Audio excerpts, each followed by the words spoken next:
Evangelho segundo escreveu Lucas, capítulo de número 10, versículo de número 27. Eu tenho por prática, sempre que Deus me traz aqui, ministrar uma mensagem missionária. E o que eu quero trazer hoje tem muito a ver com regular o nosso coração com aquilo que é essencial.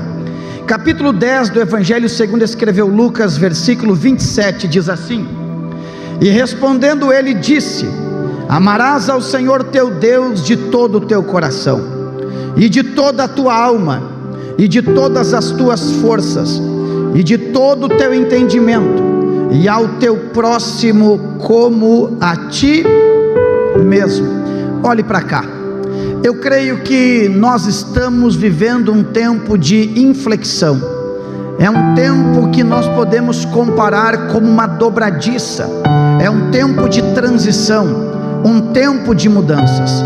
As mudanças estão tão rápidas que os acontecimentos rapidamente são esquecidos no nosso coração. E eu tenho a impressão que há uma geração se levantando sem a real compreensão da razão da sua existência. E o texto que eu li é um texto desafiador, porque Jesus está simplesmente repetindo aquilo que na lei já havia sido dito, que o nosso amor deve ser concentrado em Deus. John Piper, ele usa duas expressões, duas frases que regulam a introdução da minha palavra. John Piper diz assim: as missões não são o alvo principal da igreja, mas sim a adoração. As missões não são o alvo principal da igreja, mas sim a adoração. As missões existem porque Deus não é adorado em todos os lugares. Então nós devemos pregar para que Deus se torne o centro da adoração. Também John Piper diz que onde o amor a Deus é fraco, o zelo pelas missões também será fraco. Esta é a chave da mensagem hoje. Onde o amor a Deus é fraco, o zelo pela obra missionária também é fraco. Mas falar de amar a Deus numa cultura brasileira é quase uma ofensa, porque a religião e a fé é intrínseca à nossa cultura. Um historiador do segundo século chamado Plutarco, ele dizia assim: em todas as minhas viagens eu encontrei cidades sem muros, cidades sem lei e cidades sem música, mas nunca encontrei uma cidade sem fé e sem religião. Se você analisar a Constituição brasileira, tem manifestações de fé. Se você analisar a lei orgânica deste município, deve ter princípios protetivos para a proclamação da nossa fé. Então, na classe brasileira, dizer que ama a Deus é algo normal, é indissociável a crença da nossa convivência. O nosso vocabulário é moldado pela nossa crença. Deus te abençoe, fica com Deus, vai com Deus, boa noite, Deus te guarde, são expressões do nosso dia a dia. Então eu concluo que amar a Deus não é uma dificuldade. O grande desafio é amar a Deus acima de todas as coisas, e é sobre isso que eu quero falar. Amar a Deus acima de todas as coisas. Por quê? Porque a Bíblia usa duas figuras de linguagens para descrever o que é o coração. Se você ler Mateus capítulo 6, versículo 21, a Bíblia diz que aonde está o teu tesouro, ali estará o teu coração. Versículo 24, a Bíblia diz que ninguém pode servir a dois senhores. Ou seja, o coração do homem é um trono e o coração do homem é um baú, e cabe a cada um de nós escolher o que vai guardar no coração. A lei da física serve para o mundo do espírito. Não há como dois corpos ocupar o mesmo espaço. Não há como dizer que ama a Deus acima de todas as coisas e não comungar com aquilo que preenche a expectativa de Deus. A pergunta é esta: será que eu amo a Deus acima de todas as coisas? Diante desta pergunta eu tenho duas observações. A primeira: a maioria das pessoas amam o que Deus pode oferecer e não quem Deus é. A teologia da prosperidade, com viés basilar americano, ensina que nós podemos negociar com Deus. Deus, venderam uma ideia de um Deus que é gerente de banco e um santo casamenteiro que pode nos dar aquilo que desejamos, e esquecemos que não nascemos para receber, mas nascemos para dar alguma coisa para Deus. Há um escritor e ele disse assim, pastor Wagner, olha o que ele disse: Senhor, se eu te adorar porque quero ir para o céu, feche as portas do céu. Se eu te adorar porque tenho medo do inferno, me jogue lá. Mas se eu te adorar por quem tu és, revela a tua face a mim, oh glória. É o que o salmista disse: Senhor, não as tuas mãos, mas a tua face. Uma geração que quer os benefícios de Deus não consegue se comprometer com os valores de Deus. A pergunta é estarrecedora: será que eu amo a Deus acima de todas as coisas, ou simplesmente gosto do que Deus pode oferecer? O grande desafio brasileiro hoje é tirar os escombros de um evangelho cultural e revelar o evangelho escriturístico e experimental. Por quê? Porque a pessoa está lá fora e nós dizemos: vem para a igreja, porque Deus vai te dar, Deus vai realizar, e na verdade Ele vem, e tem horas que Deus não faz, então eles se frustram porque queriam o que Deus pode oferecer.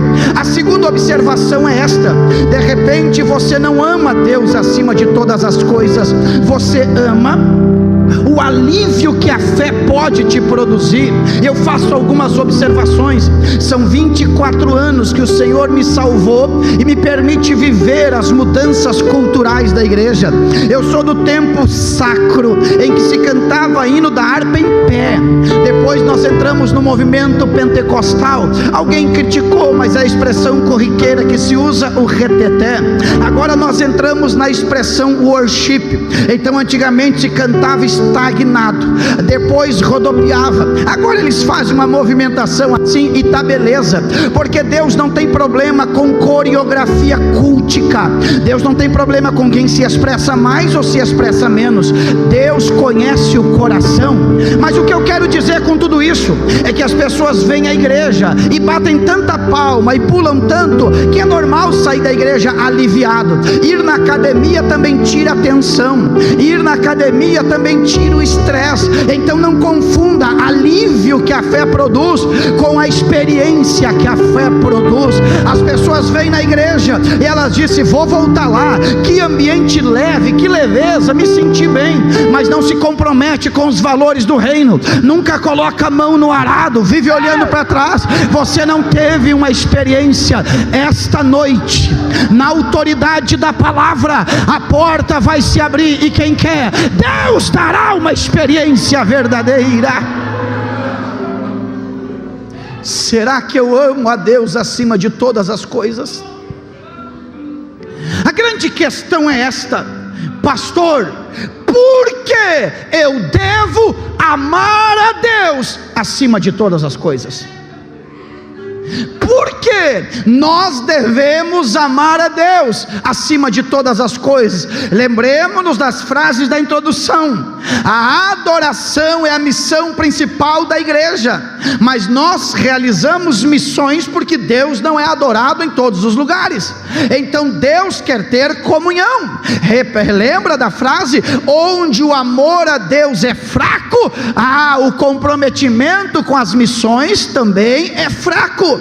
Não se trata de ter dinheiro ou não ter, se trata de quem está sentado no trono do meu coração. Perceba qual é a questão: pastor, por que eu devo amar a Deus acima de todas as coisas? Vou lhe dar duas razões. A primeira: você deve amar a Deus acima de tudo, porque Ele fez por ti o que ninguém mais poderia fazer.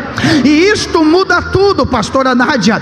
Quem não compreende o que Deus fez não consegue ser agradecido. A minha Bíblia não diz, pastor Israel, que eu devo entrar por aquelas portas com uma lista de exigências e demandas. A Bíblia diz: entre por aquelas portas com ações de graça. Mas agradecer o que, se eu não sei o que Ele fez por mim? Eu vou descrever o que Ele fez por mim, e se você recebe, você adora a Deus porque Ele fez por você também. A minha Bíblia diz lá em Romanos capítulo 1, Paulo Paulo faz uma lista meticulosa dos pecados dos gentios, e Paulo diz que o maior castigo que Deus deu aos ímpios foi entregar eles para a sua própria concupiscência.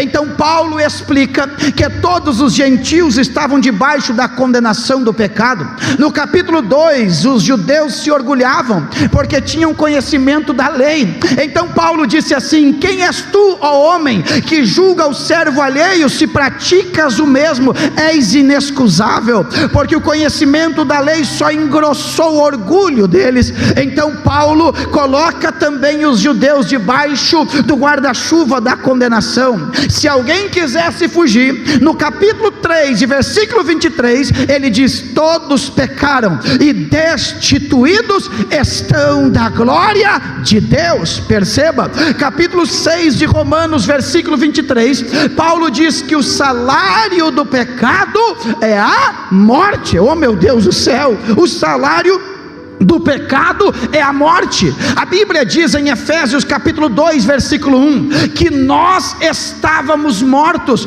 em nossos delitos e pecados. Efésios capítulo 2 diz que nós andávamos segundo o principado que opera sobre os filhos da desobediência. Paulo também diz no capítulo 2 que nós estávamos alheios à promessa e distantes de Deus. Esta era a nossa circunstância. Qual foi a análise de Deus sobre o homem em Gênesis capítulo 6? Ele disse, Deus disse, não fui eu, Deus disse: vejo que o homem é mau continuamente. O que Deus está dizendo é que além da semente do pecado original, o homem ele cresceria na sua maldade. É por isso que Romanos capítulo 7, Paulo diz assim: miserável homem que eu sou, quem vai me livrar do corpo desta morte? Isaías 64 diz que o meu pecado, ou melhor, diz que as minhas obras de justiça são como trapo da imundícia. Jeremias capítulo 13 diz: pode o etíope mudar a cor da sua pele? Não. Pode o leão pardo mudar as manchas de sua pele? Não. Assim vocês, acostumados a fazer o mal, vocês não podem fazer o bem. Jesus disse no evangelho assim: vocês sendo maus, vocês sabem dar coisas boas aos vossos filhos. Jesus está dizendo: a bondade que vocês manifestam não anula a maldade que está dentro de vocês. Então nós estamos irremediavelmente entregues ao pecado, debaixo da condenação. Mas o Salmo 49 diz assim, olha o que diz: pode alguém juntar todas as suas fazendas e vender, e pegar o dinheiro e tentar pagar o resgate de seu amigo? Todos os seus recursos se esgotarão, porque o resgate de seu amigo é caríssimo. Aí vem o apóstolo Pedro na sua primeira epístola e diz assim: não foi com ouro, não foi com prata, não foi com coisas corruptíveis, mas foi com o precioso sangue. Só quem foi salvo pelo sangue, levante a mão e celebra. Como não amar esse Deus sobre todas as coisas? Como não amar esse Deus sobre todas as coisas? Ele fez por mim o que ninguém poderia fazer. Um homem e uma mulher pode lhe dar alegria, pode lhe dar prazer, pode lhe dar um carro, um apartamento, uma casa, pode lhe dar uma segurança financeira, mas só Deus pode lhe dar o perdão dos pecados. Oh glória, oh glória. Então se Ele lhe dá o que ninguém mais pode lhe dar, Ele tem que ocupar o lugar que ninguém mais pode ocupar. É por isso que Jesus está batizando nas águas frias do Jordão, mas Ele levanta os olhos e diz: eis o Cordeiro de Deus que tira o pecado do mundo. Porque eu tenho que amar a Deus acima de todas as coisas? Em segundo lugar, porque Ele me amou de uma maneira que ninguém mais poderia me amar. A Bíblia diz que nós o amamos porque Ele nos amou primeiro. Sabe o que é saber do amor de Deus? É mais ou menos assim, na minha aplicação: eu fugia, mas Ele ia atrás de mim; eu me escondia, mas Ele me achava; eu blasfemava, mas Ele me abençoava; eu não queria, mas Ele me quis. Ei, este Deus te amou como tua mãe não pode te amar, teu pai não pode te amar, teu filho, teu neto não pode te amar. Aleluia! A Bíblia diz em Isaías assim: pode uma mãe que ainda amamenta se esquecer de seu filho? E perceba, não tinha rede social na época, porque hoje a mãe está amamentando e esquece do filho, se ela está no Instagram, mas naquela época não tinha. Pode uma mãe esquecer-se de um filho que ainda amamenta?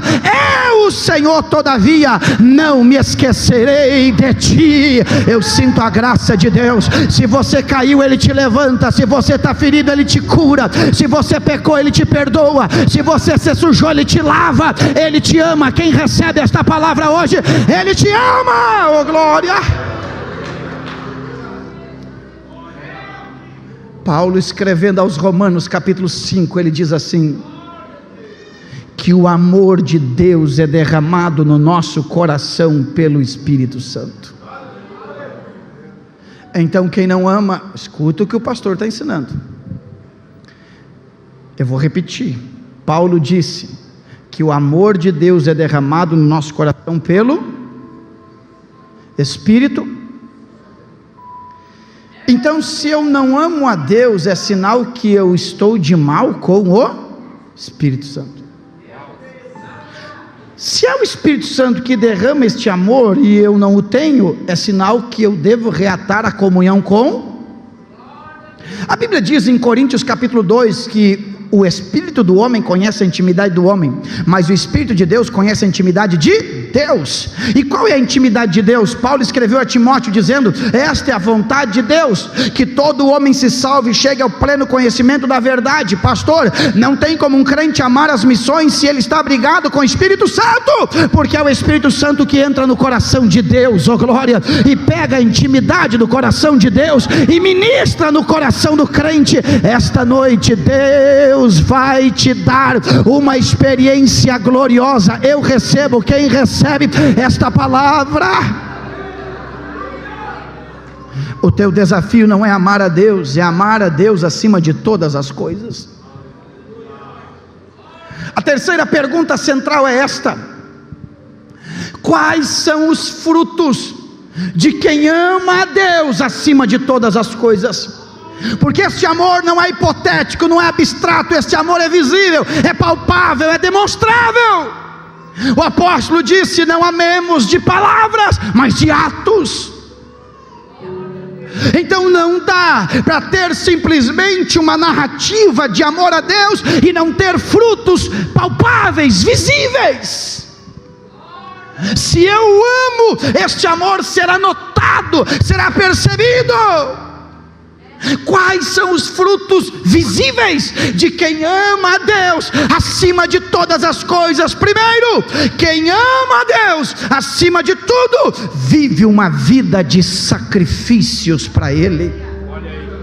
Guarda o que o pastor Marciano está ensinando. A geração que está vindo em 10, 15 anos vai ter que buscar no dicionário o verdadeiro significado da palavra sacrifício. Vai ter que buscar na etimologia o que é sacrifício, porque toda a vida está nos empurrando para o prazer, para o descanso, para a agilidade. É tudo, nós não queremos esperar mais nada. A gente chega no hospital e quando demora, a gente diz: não vai me atender. Aí o médico pergunta: e o senhor é o que hoje? Ele diz: eu sou paciente. Então seja paciente e fique aí. A gente não quer esperar mais nada. Olhe para mim aqui, ó. Sacrifício é uma palavra que dá urticária na maioria dos crentes. Pergunta para a tua avó como é que ela lavava a roupa antigamente. Ela vai dizer: olha meu filho, eu botava a roupa dentro de uma bacia sobre a cabeça, eu descia no riacho, na água corrente eu lavava, batia sobre a pedra, torcia e voltava a estender. E vó, como é que a senhora fazia o almoço? Eu tinha que ir no galpão pegar lenha, se não tinha cortado, eu tinha que pegar o machado e cortar. fazer fogo, e era uma porção em cada panela, porque não dava para misturar, e tinha que ficar 2 horas cozinhando. Como é que é hoje? Hoje é tudo rápido. Alguém chegou a dizer assim: olha, não tem uma máquina que lave, seque, já estenda, sei lá, passe, entregue já preparada. Não tem. A nossa geração não quer mais sacrifício. De noite se vai jantar, com muita humildade come um alimento que é francês, é restou com soborô, sobrou do meio-dia, esquenta à noite. Mas antigamente, para esquentar, tinha que esquentar todas as panelas. Agora pega um pouquinho de cada um, coloca num prato, coloca no micro-ondas e está pronto. Olhe para mim, gente que não sabe sacrificar, ele tem uma religião mental, mas o coração não ferve por Deus. Esta geração que quando chove, chove demais, quando está calor demais, a igreja não é legal. Ei, esta geração que tem um umbigo como o próprio Deus e seus sonhos como trono, eu quero dizer, você tem uma religião, mas você não tem experiência com Deus. Quem ama Deus acima de tudo, sacrifica, bendito seja Deus. Abraão, me dá o teu filho, Abraão, mas me dá o teu único filho. Quem não conhece a Bíblia, com ligeireza vai pensar que Abraão só tinha um filho e Abraão tinha 2 filhos. Porque Deus disse: me dá o teu filho, teu único filho, vírgula, a quem tu amas. Se Deus não fosse específico, Abraão daria Ismael, que era uma dor de cabeça para ele. Mas Deus não olha para o bolso, Deus não olha para a etiqueta da roupa, Deus olha para o coração. E quando Deus abre o coração de Abraão, Abraão não tem 2 filhos no coração, ele tem só um. E para Deus só vale o que tem valor dentro do seu coração. Abraão, sem titubear, sem pensar 2 vezes, ele vai oferecer o próprio filho de maneira sacrificial ao Senhor. Sabe qual é o texto que fala comigo, pastor Irã, nesses dias? Mateus capítulo 13, a Bíblia diz que o reino de Deus é semelhante a um homem que ele achou um tesouro num campo. Ele voltou para casa, vendeu tudo que tinha e comprou o campo. Uma geração que não sabe o que é sacrifício. Olha para mim, vá ler a história da igreja. Você vai chegar no Império Romano, na idade escura, a idade das trevas, que os nossos irmãos eram tidos como chacota lá no Coliseu Romano. Sabe o que acontecia? As jaulas se abriam, os leões esfameados saíam dali e arrancavam pedaços dos corpos dos nossos irmãos. Mães viram seus filhinhos serem simplesmente decapitados pelos leões, viram crânios explodir com as mordidas, mas eles estavam ali. Se pudessem cantar um hino, cantariam: se Cristo comigo vai, eu irei e não temerei. Uma geração que Deus pediu para eles a dor, Deus pediu para eles a dor, Deus pediu para eles lágrimas e sangue, e eles deram. Esta geração, Deus pede que ela frequente 2 cultos na semana, já é demais. Esta geração, Deus pede simplesmente 10%, ela acha que é demais. Um homem de Deus disse assim: não se trata de quanto do meu dinheiro eu vou dar para Deus, se trata de quanto do dinheiro de Deus eu reservei para mim, porque tudo pertence a dele, é ele, tudo é dele, é para ele, é por ele, é nele, bendito seja Deus. Sacrifício. Sabe o que acontece nos nossos cultos hoje? Você vai ler em todo o Antigo Testamento Deus pedir sacrifícios, mas em Atos capítulo 15, quando a igreja se reúne para tratar o assunto dos gentios, 2 ordens proibitivas foram dadas. A primeira, que os gentios se abstessem de relações sexuais ilícitas, e a segunda, que os gentios não comessem carne sufocada. Pastor Wagner, o que é carne sufocada? É um sacrifício que não sangrou. Deus não quer sacrifício que não sangre, Deus quer sacrifício que sangre. Uma geração que vem no altar dar migalhas para Deus, dar a metade da própria vida. Você não pode ser carne sufocada, você tem que ser sacrifício que diga: Senhor, se tem que sangrar, eu vou sangrar, porque se o Senhor sangrou, eu também vou verter sangue. Segundo fruto visível de quem ama Deus acima de todas as coisas, quem ama Deus por cima de tudo, tem uma vida de adoração independente das circunstâncias. Eu fui ordenado ao Santo Ministério Pastoral em março do ano de 2009. Eu era mais guri do que sou agora. E pasme, eu não cheguei nos 40 ainda. Faltam uns dias, mas eu vou chegar. Inclusive, aproveito para lhe dizer que eu começo a ver as fotos do início, o senhor tinha cabelo bem escurinho, já era. Mas o que acontece nesses anos de pastoreio que eu observo, é que crentes tornaram Deus um Deus territorial. Eles têm uma vida dicotômica. Como assim, pastor? Eles limitam o serviço a Deus ao ambiente que eles estão. Tem gente que Deus é tudo para ele na igreja, mas na universidade não é tudo assim. Tem Deus que para ele, tem gente que para ele Deus é o máximo quando ele prega, mas quando ele viaja de férias ele faz qualquer coisa que desonra a Deus. Os dois olhos de Deus estão como tocha de fogo e eles conhecem você. Deus não é limitado a um território. Deus é Deus. A tua vida não é dicotômica, a tua vida não é dividida em duas vidas. A vida é eclesial e a vida cidadã. Você é um só, bendito Deus. Mas tem pessoas que dizem: não, pastor, aqui é outro ambiente, aqui não é para ser tanto como é lá na igreja. Pessoas que amam a Deus acima de todas as coisas, eles glorificam a Deus em tudo que vão fazer. A Bíblia diz, 1 Coríntios capítulo 10, quer comais, quer bebais, vivais ou morrais, fazei para a glória de Deus. Escute isso. Atos dos Apóstolos capítulo 16, Paulo e Silas, deixa eu conjecturar, estão conversando. Ô Paulo, fala Silas, vamos orar? Vamos orar. Onde é que nós vamos orar? Vamos orar na beira do rio. Eita, orar na beira do rio é bom demais. Quem já orou na beira do rio sabe. Principalmente quem foi pescar e não pegou nada, fez uma oração lá: Jesus, manda um peixinho, eu vou passar vergonha. A mulher disse que não era para vir pescar, agora eu volto para casa sem nada, vai ficar mais feio ainda. Eles vão para a beira do rio orar. Olha, na beira do rio tem o que? Barulho da correnteza da água, é bom demais. Na beira do rio tem o que? A brisa das árvores, é bom demais. E na beira do rio tinha o que? Existiam mulheres que estavam ali, inclusive com plateia para ouvir a oração. Eles vão para a beira do rio orar, mas no ir e vir tem uma moça endemoniada. Vocês conhecem a história? Paulo repreende o demônio sai, Jesus é glorificado, mas Paulo e Silas vão parar onde? Na cadeia.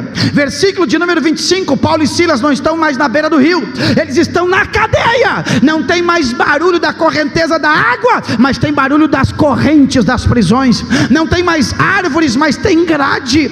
Só que um olhou para o outro e disse assim: ô Paulo, sim Silas, nós saímos de casa para fazer o quê? Para orar. Então Paulo, vamos orar, porque o ambiente muda, o propósito não pode mudar. Oh glória, aleluia. Eu sinto um domínio do Espírito de Deus aqui. O ambiente muda, o propósito não pode mudar. Se é para orar na beira do rio, vamos orar, mas se é para orar no presídio, nós vamos orar também. Crentes territoriais, olhe para mim, crentes que vieram para a igreja para melhorar de vida, e melhoraram de vida e nunca mais voltaram. Esse tipo de gente nunca amou a Deus acima de todas as coisas. Não importa o quanto você brigue, o quanto você sapateie, a vida não é feita de argumentos, a vida é feita de frutos visíveis e palpáveis. Oh glória. E é interessante que quando você honra o propósito, Deus muda o território. E Deus faz milagres. Quer ver? Teve ou não teve milagre na beira do rio? Claro que teve. Eles oraram e Deus abriu o coração de Lídia. Teve ou não teve milagres dentro do presídio? Claro que teve. Eles oraram e Deus abriu as cadeias. Quer ver o mistério? Eles estão dentro da cadeia, pés e mãos amarradas, mas estão orando. Versículo 33 e 34. Eles não estão mais dentro da cadeia, eles estão dentro da casa do carcereiro. Eles não estão mais com os pés e as mãos amarrados, eles estão sentados junto à mesa. Se tem mesa, tem provisão. E o pior é que o diabo achou que eles iam reclamar das feridas, e Deus levantou o carcereiro para curar as feridas. Quem ama Deus acima de todas as coisas, ele valoriza o propósito, ele adora a Deus independente da circunstância. Quem sabe você veio sofrendo, quem sabe você veio gemendo, lutando, mas você veio para adorar a Deus. Então adore a Deus, adore a Deus, adore!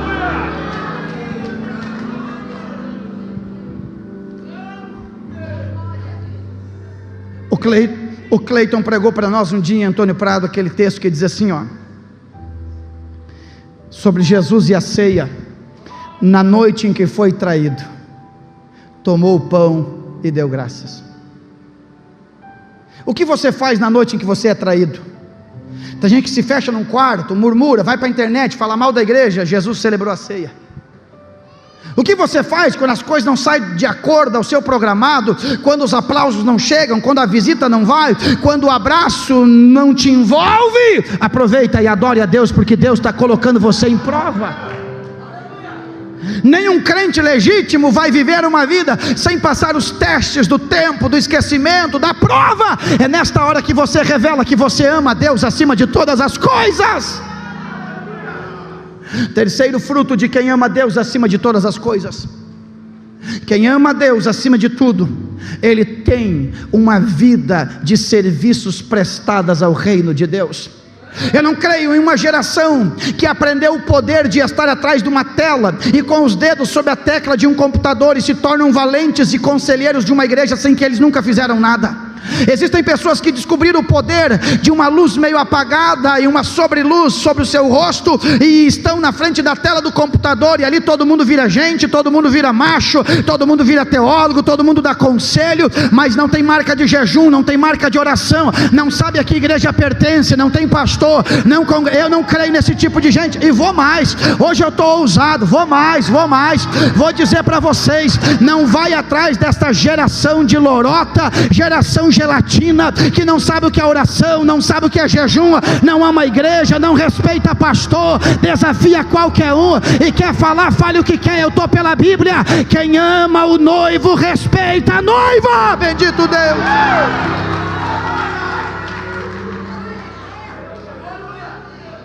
Uma vida de serviço. Não vou dizer o nome da atriz global, não posso nem dizer as palavras chulas que ela usou, mas ela é uma influenciadora, e ela disse assim num podcast: Jesus é um cara legal. Aí ela usou uma palavra pejorativa e ela disse: o problema é o fã-clube dele. Ela quis falar de quem? Da igreja.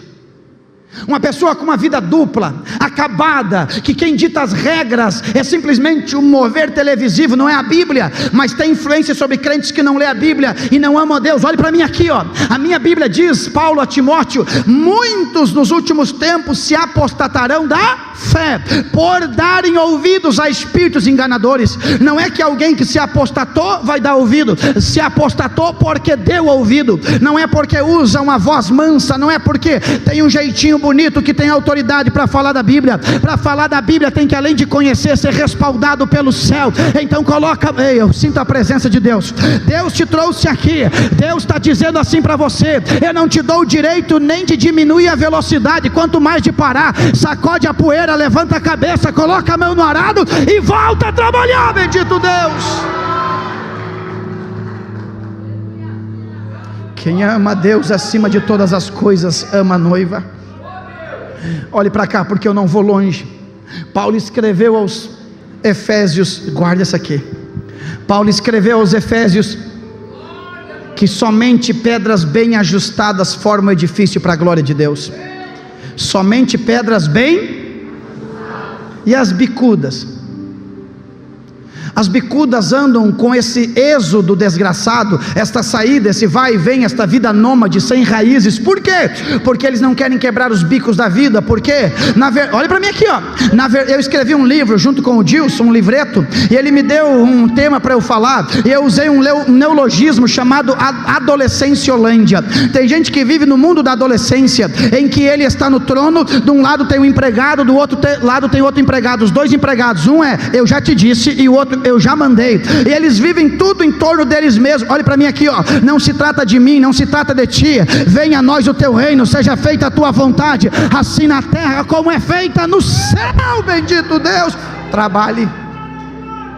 Geração que critica e diz que é crítica construtiva, mas não tem marca de entrega nenhuma. Nunca abriu mão de nada, nunca entregou um filho para a obra missionária, nunca fez uma oferta significativa para as missões, nunca fez nada. É a geração do algoritmo, é a geração da escrita, é a geração da palavra ao vento. Olhe para mim aqui, ó. Quando você chegar no céu, o Senhor não vai perguntar quanto eu escrevi, Ele vai perguntar: cadê as marcas das suas mãos? Tem calo ou não tem calo? Você colocou a mão no arado ou não colocou a mão no arado? Lucas 9,62 diz que quem coloca a mão no arado e olha para trás não é digno do reino de Deus. Eu quero ser digno do reino de Deus, então não que for de arrasto, eu vou para frente, eu vou para frente, eu vou para frente.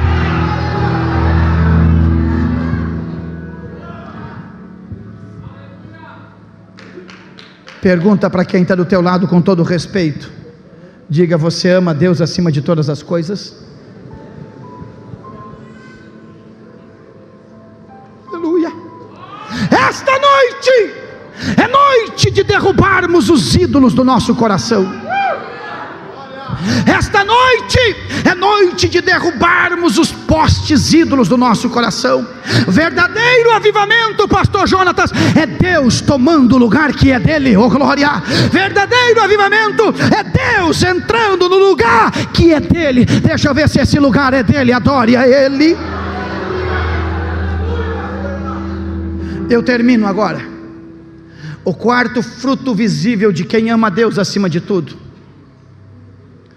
esta pessoa tem uma vida de prioridade. Pastora Nádia, eu penso, não é a minha área, mas eu penso que a palavra prioridade nunca poderia ser escrita no plural. Se é prioridade, deveria ser uma só, singular. Mas às vezes o nosso vocabulário é pobre para descrever as grandezas de Deus. Inclusive, por exemplo, a frase que nós usamos: Deus precisa de você. Não está errado, mas Deus não precisa de ninguém. Mas é uma frase que a gente usa para tentar descrever a parceria entre Deus e o homem. Mas olhe para mim aqui, ó, olhe para mim. Quem ama Deus acima de todas as coisas tem uma prioridade: é servir a Deus com toda a sua alma, com todo o seu entendimento. Eu tenho um temor, sabe por quê? Porque na verdade Deus, Ele entrou na nossa vida, mas Ele ocupa um lugar secundário, não prioritário. E amar a Deus acima de todas as coisas é saber que Ele é o centro. Ninguém pode servir a dois senhores. Mateus 6,33 diz: buscai o reino de Deus em primeiro lugar. E o que é o reino de Deus? É o governo de Deus. Então o texto está dizendo: busque ser governado por Deus acima de todas as coisas. E Deus só pode governar aquilo que é dele, 100% dele. Então olhe para cá. Nós vivemos um tempo em que as pessoas não entenderam. Pergunta aos senhores e às senhoras: que agenda nós temos? Que agenda é tão importante quanto agradar a Deus? Que não tem outra agenda. A nossa prioridade é agradar a Deus. Mas eu conheço uma geração que em dia de pesca vai pescar e abandona a obra de Deus. Eu conheço uma geração, vai, se quer me ouvir, me ouça. Se tem Grenal, não serve a Deus, manda outro no próprio lugar. Pega essa palavra, vai mais. Tem gente que prefere ir para o mato caçar do que vir para a Santa Ceia. É uma geração estranha. Olhe para mim aqui, ó. Deus não é 190 para você chamar só quando está precisando. Deus é Senhor dos senhores, é Rei dos reis, é todo poderoso. Prioridade. Você já leu Tiago, que diz o apóstolo?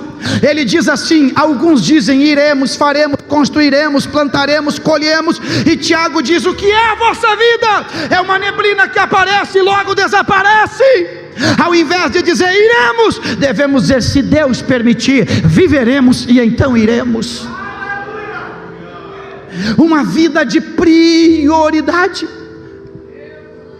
Vocês já leram Lucas capítulo 10, versículo 40 a seguir? Jesus está dentro de uma casa, tem duas mulheres ali, Marta está trabalhando, Maria está, olhe para mim, está nos pés de Jesus. Marta está trabalhando para lá e para cá, e ela critica quem está aos pés de Jesus. Ela diz: mestre, minha irmã está aí, não se preocupa que eu estou super atarefada. Preste atenção no versículo e no português. Aí Jesus diz: Marta, Marta, tu andas distraídas em muitos trabalhos. A sentença do texto não está na expressão trabalho, porque Tessalonicenses capítulo 3 versículo 10 diz que quem não trabalha não pode comer. A sentença do versículo está na expressão distraída. O diabo é especialista em distrair os crentes. Leia Êxodo capítulo 5. O Senhor disse: Moisés, tire o meu povo do Egito e leve eles lá para o deserto, porque lá eu quero fazer uma festa com eles. Faraó soube disso. Qual foi a estratégia de Faraó?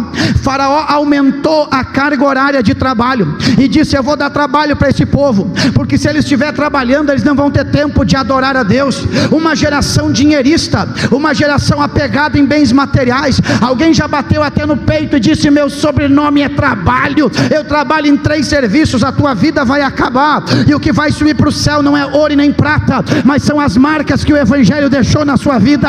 Quando eu chegar no céu, o Senhor não vai me perguntar: filho, tu comprou 1 ou 2 casas, você teve carro ou não teve carro? Ele vai olhar para mim e vai dizer: cadê as marcas do Evangelho? Cadê as marcas da entrega? Cadê as marcas da entrega? Cadê as marcas da entrega? Cadê as marcas da entrega?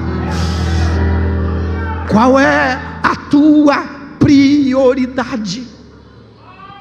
A Bíblia diz, e eu termino com isso, se coloque em pé comigo agora, Lucas capítulo 8, versículo 7, o semeador saiu a semear, mas uma das sementes caiu entre os espinhos. Olhe para mim, pastor Jonatas, a semente que caiu entre os espinhos, ela germinou, ela brotou, só que ela foi sufocada. Nós estamos vendo uma geração sufocada. A gente, como pastor, vai atrás das ovelhas. Pensa uma coisa complicada, pastor Irã, é ser pastor. Se você não visita a ovelha, ela diz: pastor, esqueceu de mim. Se você chama no zap e diz: aí, tu não veio mais, está achando que eu sou desviado? Pá, que luta, hein? Eu estou tentando ser pastor sem ser refém de ninguém. Eu me dou o luxo de mandar parabéns e feliz aniversário para quem eu quiser.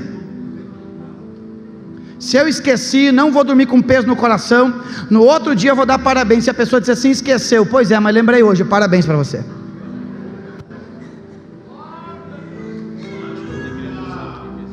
Olhe para mim aqui, ó. Se você congrega em uma igreja que tem 100 membros, quantos membros? Fique atento, é sempre os mesmos 30 que fazem as coisas. Os outros 70 só se atiram nas cordas. Dizem: aí, vai fazer andar ou não vai fazer andar? É sempre assim. É os mesmos 30 que doam para a cantina, é os mesmos 30 que dão dízimo fielmente, são os mesmos 30 que trabalham. E os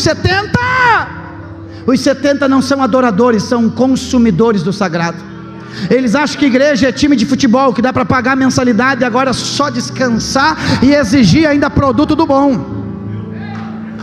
Prioridade. Diz para mim, onde você gasta o teu tempo e o teu dinheiro, e eu provo quem é que você ama. Quem você ama não é declarado pelo quanto você grita glória a Deus, ainda que isso tenha um papel importante.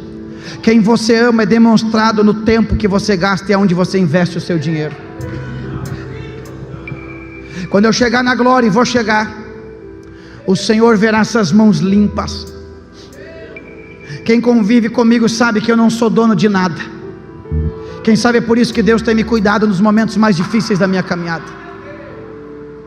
Por isso Deus tem respaldado a nossa vida e tem nos dado pessoas preciosas, porque pessoas apegadas não são confiáveis.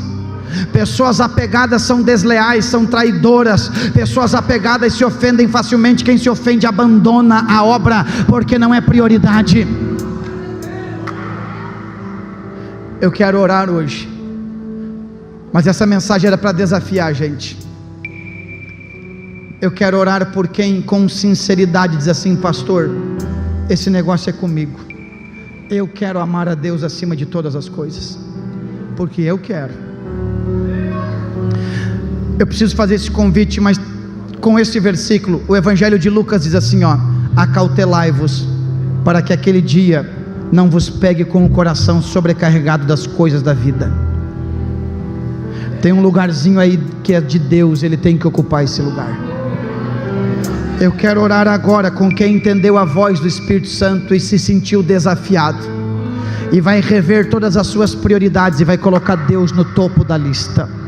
Eu quero orar agora com alguém que diz: pastor, o processo está aí, mas não, independente do processo, eu vou adorar a Deus independente das circunstâncias. Eu quero orar agora com gente que diz assim: pastor, Deus me chamou, me deu a sua graça, mas até hoje eu não estou fazendo o que tem que fazer, eu vou colocar a mão no arado a partir de hoje. Há um hino que tem falado muito ao meu coração, E aquele hino diz assim: como dizer não se me deste unção?